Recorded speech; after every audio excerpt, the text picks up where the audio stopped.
નમસ્કાર દર્શક મિત્રો, આપ નિહાળી રહ્યા છો N24 ગુજરાતી। તો નજર કરીશું આજના મહત્વના સમાચાર પર।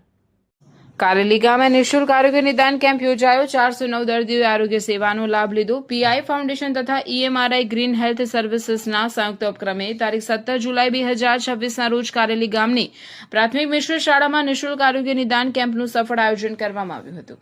કેમ્પમાં બાળરોગ તેમજ કાન નાક ગળાના નિષ્ણાંત તબીબો દ્વારા દર્દીઓની તપાસ અને જરૂરી તબીબી માર્ગદર્શન આપવામાં આવ્યું। કેમ્પમાં કુલ 409 દર્દીઓએ લાભ લીધો હતો, જેમાં 336 બાળ રોગના દર્દીઓ, 31 કાન નાક ગળાના દર્દીઓ તથા 42 સામાન્ય દર્દીઓનો સમાવેશ થાય છે। આ કેમ્પને સફળ બનાવવા માટે પીઆઈ ફાઉન્ડેશનના CSR હેડ દેશરાજ બંસલ, MHU પ્રોજેક્ટના HOD હરેન્દ્રવાડા, કારેલી ગામના સરપંચ નરેન્દ્રભાઈ પડિયાર, કારેલી પ્રાથમિક મિશ્ર શાળાના આચાર્ય Nayanbhai Bhatt, MHU program manager Sandeep Gadhvi, MHU project coordinator Sahdevsinh Parmar, ગામના આગેવાનો તેમજ શિક્ષકગણ ઉપસ્થિત રહ્યા હતા।